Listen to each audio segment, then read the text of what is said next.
Welcome to Mansoor channel. இன்றைக்கி நம்ம எல்லாருக்கும் ரொம்ப பிடிச்சமான ஒரு குல்ஃபி ரெசிபி தான் பண்ண போகிறோம். மேங்கோ குல்ஃபி. வாங்க அது எப்படி பண்ணுறதுன்னு பார்க்கலாம்.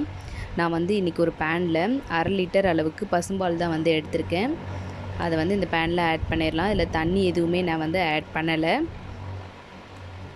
பால் ஆட் பண்ணதுக்கப்புறமா இது நல்லா கொதிக்கட்டும். இப்போது சைடில் இது 2 டேபிள் ஸ்பூன் அளவுக்கு மைதா மாவு எடுத்திருக்கேன். அதில் கொஞ்சமாக பால் விட்டு நல்லா கரைச்சி எடுத்துக்கோங்க. மைதா மாவு ஆட் பண்ண வேண்டாம்னு நினைக்கிறவங்க நீங்கள் கோதுமை மாவு கூட 2 டேபிள் ஸ்பூன் எடுத்து ஆட் பண்ணிக்கலாம். கட்டி இல்லாமல் நல்லா கரைச்சி எடுத்துக்கலாம்.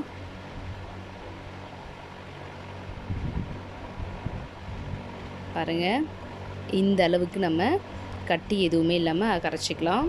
நம்மளுடைய பால் நல்லா ஒரு 50% நல்லா கொதித்து வரும் பொழுது நம்ம கரைச்சி வச்சுருக்க இந்த மைதா மிக்ஸை இதில் ஆட் பண்ணிவிடுங்க. ஆட் பண்ணிவிட்டு நல்லா மிக்ஸ் பண்ணி விடுங்க.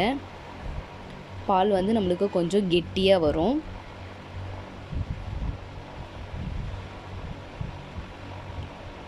நீங்கள் மைதா ஆட் பண்ணதுக்கப்புறமா லைட்டாக கிளறி விட்டுட்டே இருங்க. பாருங்கள், லைட்டாக கொஞ்சம் கெட்டியாக வந்திருக்கு. இப்போ இது கூட நான் ஒரு 1/4 கப் அளவுக்கு சர்க்கரை ஆட் பண்ணுறேன். நீங்கள் எடுக்கக்கூடிய மாம்பழத்தோட இனிப்பு சுவையை பொறுத்து நீங்கள் சர்க்கரை ஆட் பண்ணிக்கலாம். ஆட் பண்ணிவிட்டு நல்லா மிக்ஸ் பண்ணி விடுங்க. நல்லா கெட்டியாக வரணும். உங்களுக்கு ஐஸ்கிரீமுக்கு எந்த அளவுக்கு சுகர் வேணுமோ நீங்கள் அந்தளவு இந்த நேரத்தில் ஆட் பண்ணிக்கலாம். பாருங்கள், நம்மளுடைய மிக்ஸ் கொஞ்சம் நல்லா திக்காக இந்த அளவுக்கு வந்திருக்கு. நல்லா இது மாதிரி கொதித்து திக்காக வரும்போது இதை ஆஃப் பண்ணி தனியாக நல்லா ஆற வச்சு எடுத்துக்கலாம்.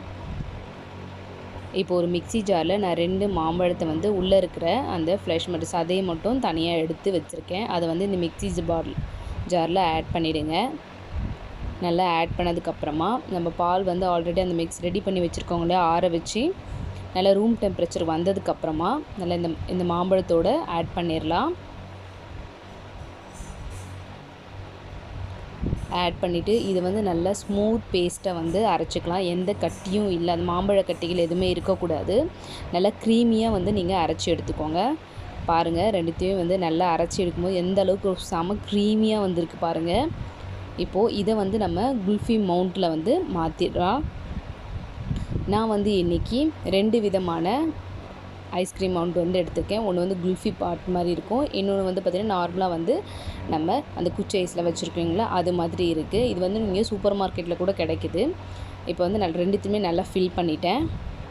இப்போ மேலே நம்ம அந்த டாப் போட்டுடலாம். நல்லா க்ளோஸ் பண்ணி விடுங்க. ரொம்ப அழுத்தி க்ளோஸ் பண்ணக்கூடாது. என்றைக்குமே லைட்டாக க்ளோஸ் பண்ணி விடுங்க. ரொம்ப அழுத்தி பண்ணிங்கன்னா நீங்கள் எடுக்கும்போது உங்களுக்கு ரொம்ப கஷ்டமாக இருக்கும். அதனால் ஃபுல்லாத்தையும் க்ளோஸ் பண்ணிவிட்டு இது ஒரு 8 ஹவர்ஸ் நம்ம ஃப்ரிட்ஜில் வச்சு எடுத்துடலாம். பாருங்கள், நான் ஒரு 8 மணி நேரம் ஃப்ரிட்ஜில் வச்சு எடுத்திருக்கேன். ஒரு 5 மினிட்ஸ் வெளியில் வச்சுட்டு எடுத்து பார்க்கலாம். நம்மளுடைய குல்ஃபி நல்லா சூப்பராக வந்திருக்கு. இது கூட நீங்கள் பாதாம் கூட ஆட் பண்ணலாம். வேணும்னா ஆட் பண்ணால் நல்லா டேஸ்ட்டாக இருக்கும். இந்த ரெசிபி நீங்களும் உங்கள் வீட்டில் ட்ரை பண்ணி பாருங்கள். ட்ரை பண்ணி பார்த்துட்டு எப்படி இருக்குன்னு கமெண்ட் பண்ணுங்கள். உங்கள் ஃப்ரெண்ட்ஸ்க்கு ஷேர் பண்ணுங்கள். சப்ஸ்கிரைப் பண்ண மறந்துடாதீங்க. தேங்க்யூ.